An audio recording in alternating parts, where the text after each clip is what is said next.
வணக்கம். நான் டாஸ் திருவண்ணாமலைக்கிலிருந்து கோகிலா. நான் நடந்து முடிந்த குரூப் 4 தேர்வில் 75வது இடம் பிடித்து இந்து சமய அறநிலைத்துறையை தேர்வு செய்துள்ளேன்.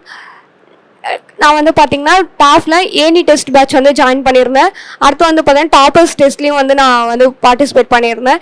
எல்லா டெஸ்ட்டுமே வந்து நம்ம வந்து விடாமல் அட்டன் பண்ணும்போது அந்த கொஷின்ஸ் வந்து நம்ம எப்படி ஹேண்டில் பண்ணணும், தெரியாத கொஷின்ஸை வந்து எப்படி வந்து நம்ம மேனேஜ் பண்ணி போடலாம், கூற்று காரணம் கொஷின்ஸ் எல்லாம் வந்து எப்படி ஹேண்டில் பண்ணுறது, அடுத்து வந்து பார்த்தீங்கன்னா தெரியாத மேட்ச் த ஃபாலோவிங்கை வந்து நம்ம தெரிஞ்ச ஒரு ஆப்ஷன் வச்சு நம்ம எப்படி வந்து எல்லாத்தையும் கிளியர் பண்ணுறது, இந்த மாதிரி எல்லாத்தையுமே வந்து நான் இங்கே தான் கற்றுக்கிட்டேன். ஒரு 4-5 years தான் நான் வந்து ட்ரை பண்ணிட்டு இருக்கேன் எக்ஸாம்ஸ்க்கு.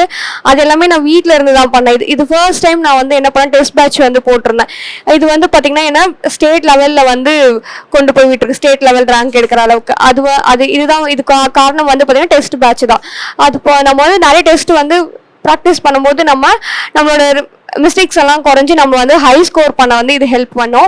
அடுத்து வந்து பார்த்தீங்கன்னா ஒரு டெஸ்ட் எழுதுறோம்னா அதை வந்து எழுதிட்டோம் அப்படின்னு விட்டுறாம அதில் வந்து நம்ம என்ன தப்பு பண்ணியிருக்கோம், இந்த கொஷினுக்கு இது ஏன் ஆன்சர் இல்லை அப்படின்னு சொல்லி நம்ம வந்து என்ன பண்ணலாம்னா ஒரு ரிவ்யூ வந்து கொடுக்கலாம்.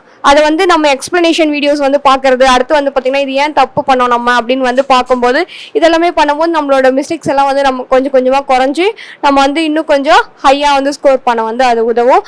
Thanks staff IAS academy.